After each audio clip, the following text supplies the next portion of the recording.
Hiya, loves! So, a little bit of Face, chapter 2.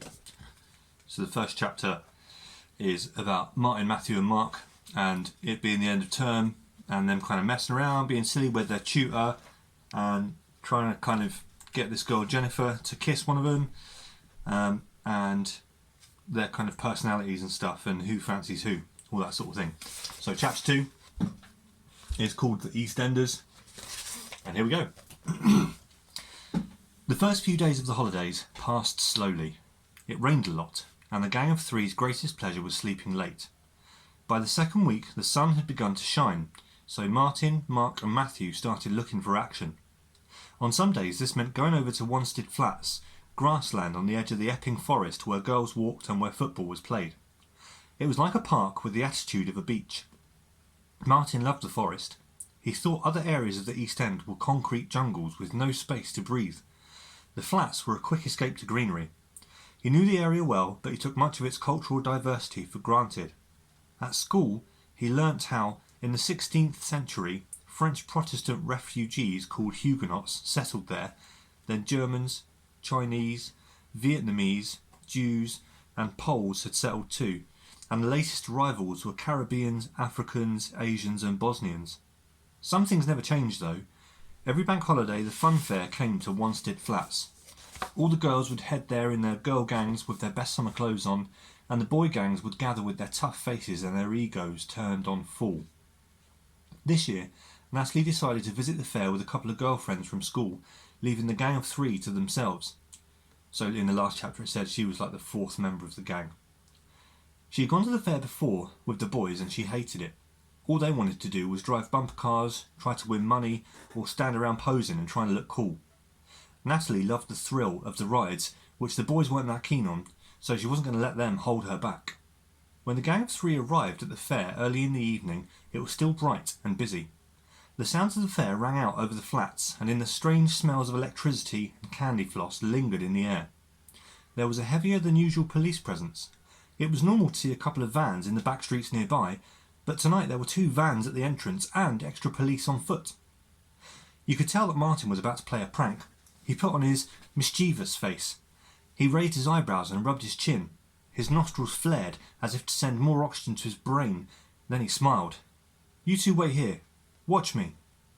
Martin walked over to a police officer and started to act distressed. He was very convincing. "Officer, there's a man over there with a gun." The policeman reached for his radio. "Where, son?" Martin pointed. "Over there, officer." The officer, who was in a state of full alert, turned, only to find a man pointing a rifle at a coconut shy. "Hit 1 coconut and you get a coconut. Hit 2 you get a toy, and if you hit 3 you get a cash prize of a £5. Can't be bad. Good luck, mate," shouted the vendor on the other side of the counter. The police officer was furious, but relieved. "Come here, you," he shouted to Martin, who was acting cool as he tried to walk away. Martin turned back. Matthew and Mark cautiously headed in his direction to listen in. "What the hell do you think you're doing? Do you want to spend time in a cell?" "What for?"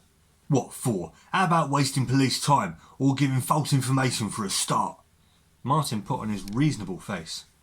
"What's the matter? Can't you take a joke?" The policeman got angrier and began to point his radio at Martin's face. "Listen, son, what you done is no joke. What you just done is no joke.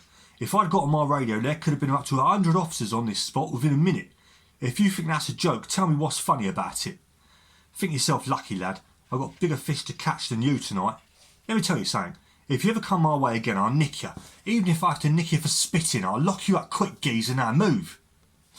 Martin's face was expressionless. He wasn't frightened. In fact, he was tempted to laugh to show the other two how in control he was, but he didn't want to upset the officer too much. Matthew looked worried and Mark looked impressed. At this point, a small group of onlookers had begun to gather, and a higher-ranking police officer joined his colleague and asked if there was any trouble. "Nah, Sarge, just a kid messing around." Matthew grabbed Martin by the wrist and pulled him away. "Let's go." The police officer repeated his warning. "Remember now, if I see your face near me again, make sure you're innocent." Martin was proud of his prank. He checked his credibility with Mark. "Oh, that was cool, wasn't it?" "Wicked guy, you got guts," Mark replied. Matthew saw things differently. "You're mad. You can't mess with the law, you know. You're crazy. That's a copper, not just a teacher. Martin put on his victorious face and proclaimed, "The law is an ass." As the gang ventured further into the fair, it became even more apparent that something was not right. Martin stopped two local boys as they passed. "Hey man, how come there's so many cops out?" "There's been trouble," one of the boys replied. "The Stokey crew came down and started to pick pockets.